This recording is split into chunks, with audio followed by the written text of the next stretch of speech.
The message arrived on a cold Tuesday morning in March.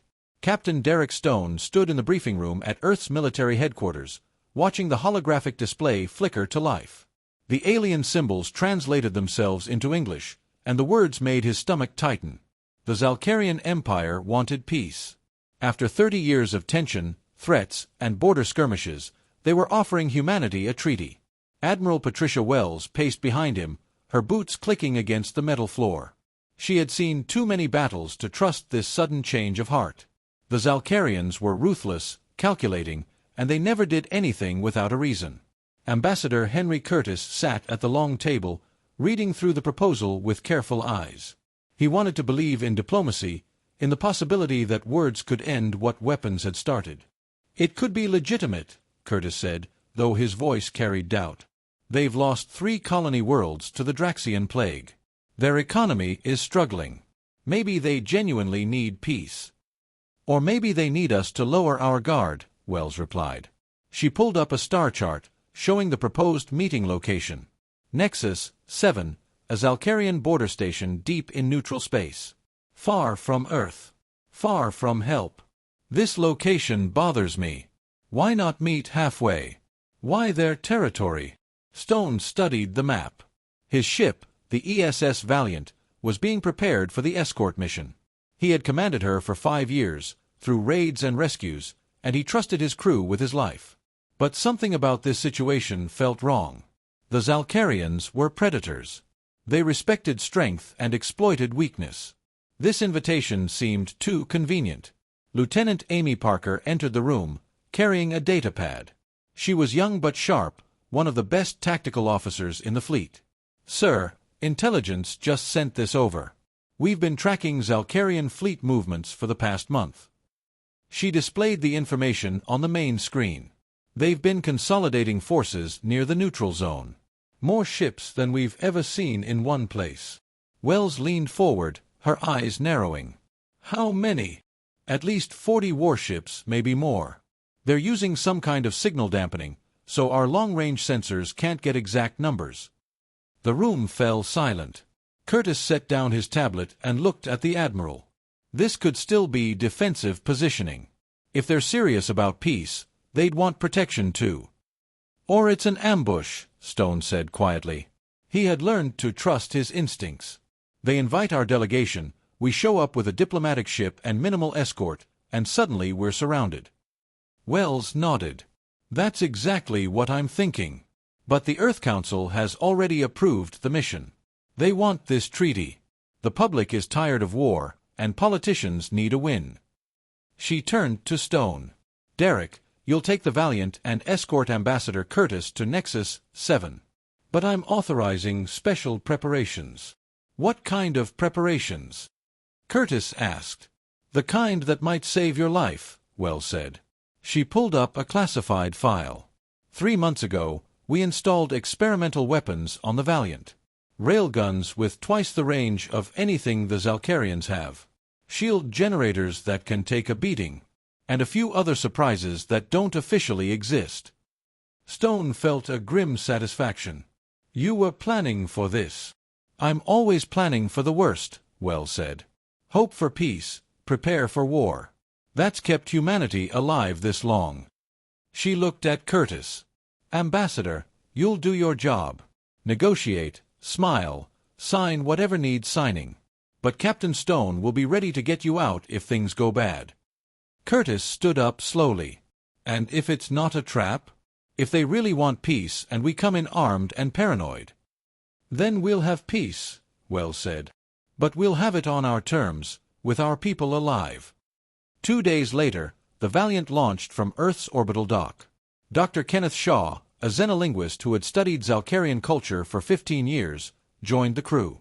He spent the first day reviewing the treaty documents, searching for hidden meanings in the alien language. On the second day, he found something. "Captain," Shaw said, entering Stone's ready room, "there's a phrase in the ceremonial section. It translates to, 'The signing will be their end.' It could mean the end of hostilities. But in Old Zalcarian, it has another meaning. The end of the signers." Stone looked at the doctor for a long moment. Then he pressed his communication badge. All senior staff, report to the briefing room. We need to talk about what we're flying into. The Valiant continued toward Nexus 7, cutting through the darkness of space. Behind them, invisible and silent, 3 more Earth warships followed at a distance. Admiral Wells had sent them without telling the Council. She called it insurance. Stone called it smart. The trap was waiting. But humanity was coming prepared. The week-long journey to Nexus 7 gave Stone plenty of time to worry. He sat in his quarters each night, reviewing tactical scenarios, trying to predict what the Zalcarians might do.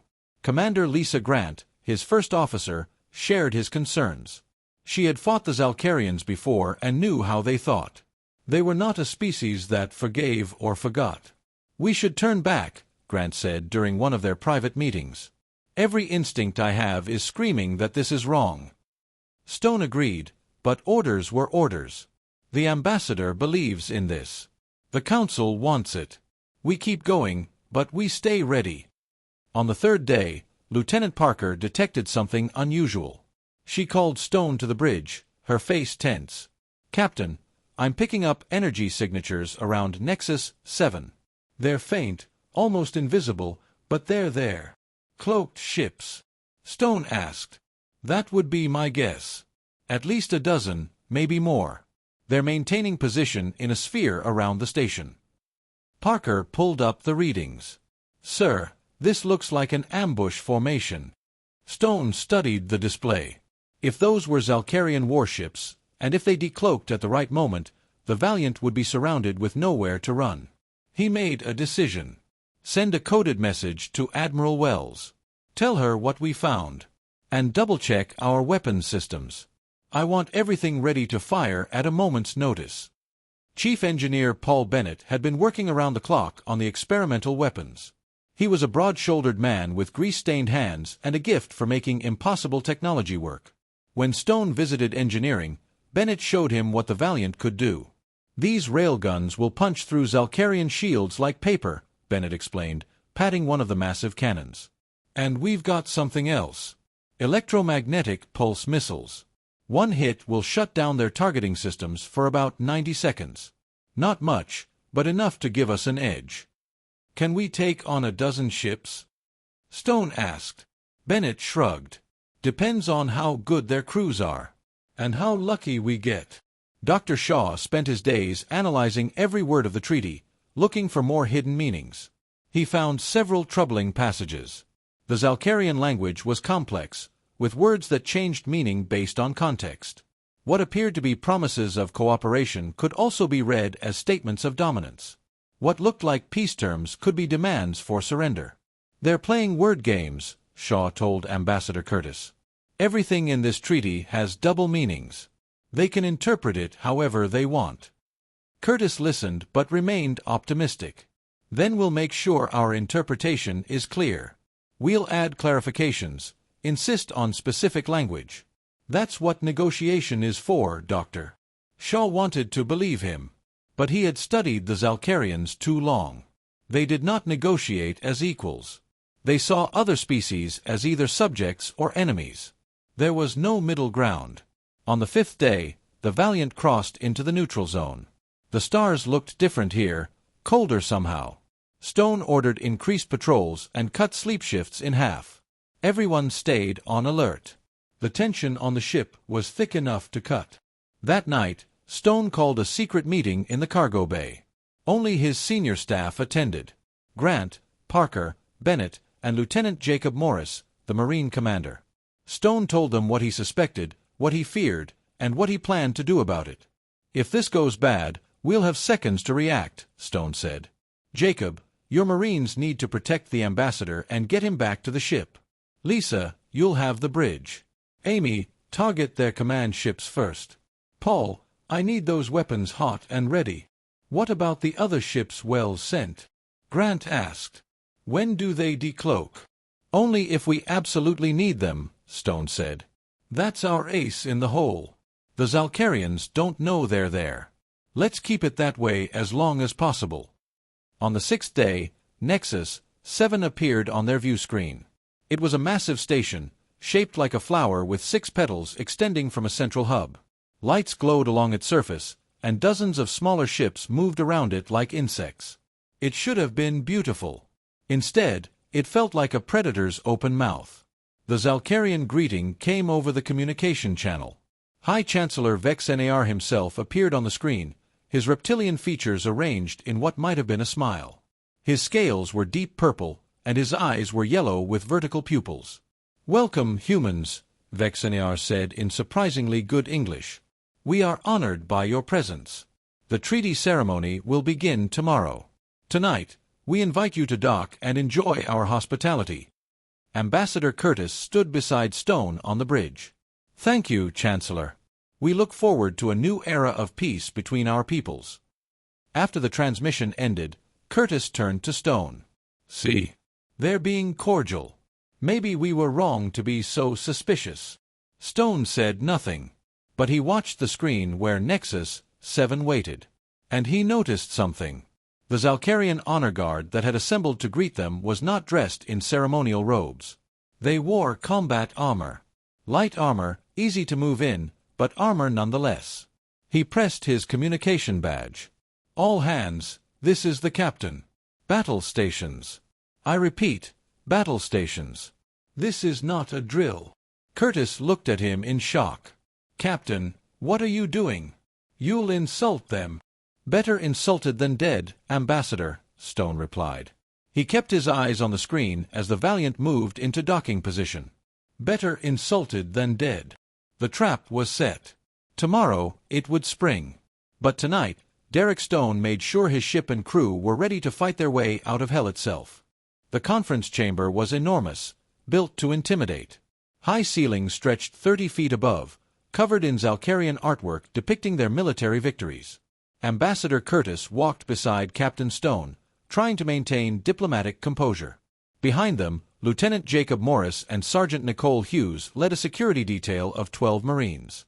They wore dress uniforms, but each carried a sidearm. The Zalcarians had insisted weapons were acceptable for ceremonial purposes. High Chancellor Vex Nar sat at the far end of a long table carved from dark stone. Around him stood his advisors, all wearing robes of deep crimson. Their yellow eyes tracked the humans as they entered. Curtis noticed their expressions. Not welcoming. Hungry. "Please sit," Vex Nar said, gesturing to chairs on the opposite side. "We have much to discuss before the signing." The ceremony began with traditional Zalcarian rituals. Burning herbs that smelled like sulfur. Chanted words in their ancient language.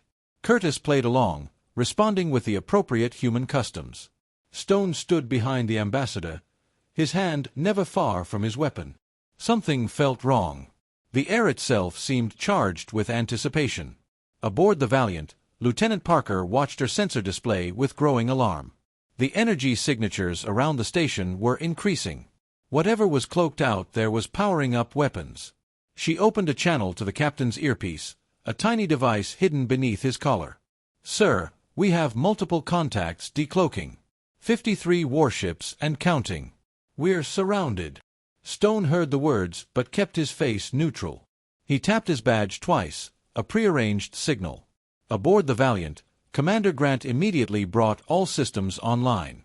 The ship's railguns extended from their concealed housings. Shields went to maximum power.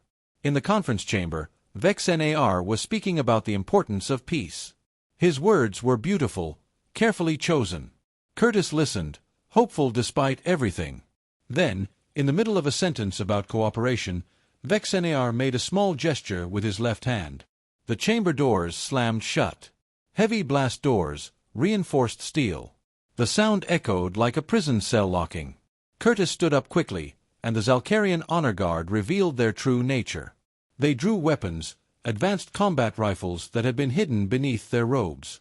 "I apologize for the deception," Vex Nar said, and now his smile was genuine.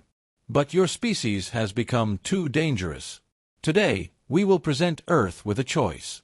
Surrender completely, or watch as we execute your diplomatic team and destroy your fleet." Morris and his Marines reacted instantly. They overturned the heavy table, creating a barrier. Weapons came out, and the chamber erupted in gunfire. The Marines were outnumbered 3-1, but they were trained for exactly this situation. Sergeant Hughes took down 2 Zalcarian guards with precise shots before diving behind a stone pillar. Stone grabbed Curtis and pulled him behind cover. "Stay down." He activated his communicator. "Grant, execute extraction protocol now." Outside the station, the Zalcarian fleet revealed itself. 53 warships materialized from nowhere, their weapons already locked on the Valiant. The human ship looked impossibly small against that armada. On the Zalcarian flagship, Admiral Kreshtor gave the order to fire. The first volley of plasma torpedoes streaked toward the Valiant. Grant watched them come, her hands steady on the controls. "Brace for impact." The torpedoes hit. The Valiant shook violently, but her shields held. The experimental generators that Chief Bennett had installed absorbed the energy and redistributed it. Damage was minimal. Kreshtor stared at his display in confusion. That should have crippled the human ship. "Fire again," he ordered. All ships concentrated fire on that vessel. Inside the conference chamber, the firefight continued. The Marines were holding their position, but barely. Dr. Shaw crouched beside Curtis, his hands shaking. "There has to be a way out. The Zalcarians always build redundancies into their security systems." "Can you find it?" Stone asked, firing his pistol at a Zalcarian soldier who got too close. Shaw looked around desperately. Then he saw it. A control panel near the far wall, partially hidden behind a decorative banner. "There. But I'll need to get to it." "Cover him," Morris shouted to his Marines. They laid down suppressing fire, and Shaw ran. He was not a soldier, not built for combat. But he ran anyway, his heart hammering in his chest. Bullets sparked off the walls around him. He reached the panel and started working, his fingers flying over the alien interface. The Zalcarian security system was based on psychological principles. It required the correct emotional state to unlock. Fear, specifically. Shaw realized with dark humor that he had plenty of that at the moment. He pressed his hand against the bioscanner and thought about dying, about his team dying, about Earth losing this war. The system read his terror and accepted it as a valid key. The blast doors began to open. Outside, the Valiant continued to take fire. Grant knew they could not hold out forever. She made a decision and opened a coded channel. "Admiral Wells, we need that backup. Now would be good." In the depths of space, 3 Earth warships that had been following in stealth mode received the signal. Commander Richard Hayes sat in the captain's chair of the ESS Defender, watching the tactical display. "All ships, decloak on my mark. Weapons free. Show these lizards what happens when they mess with humanity." The 3 ships materialized behind the Zalcarian fleet.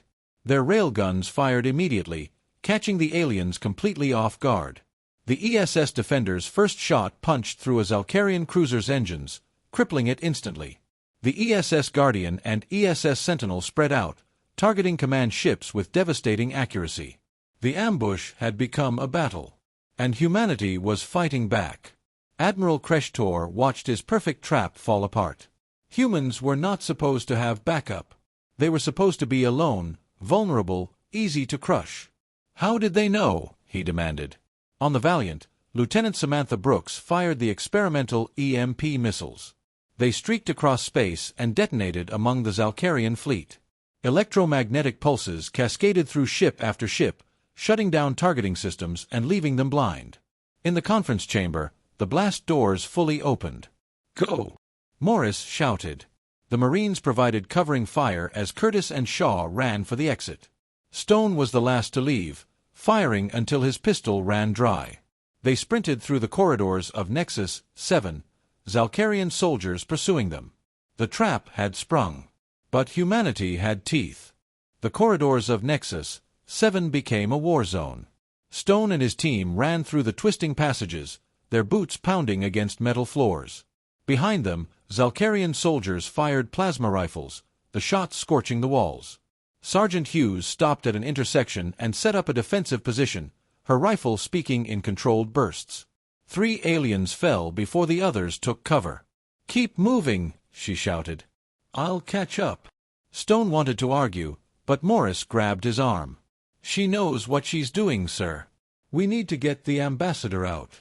They turned a corner and found themselves facing a platoon of Zalkarian guards. For a moment, everyone froze. Then the wall beside them exploded inward. Hughes had used a breaching charge, creating a new path.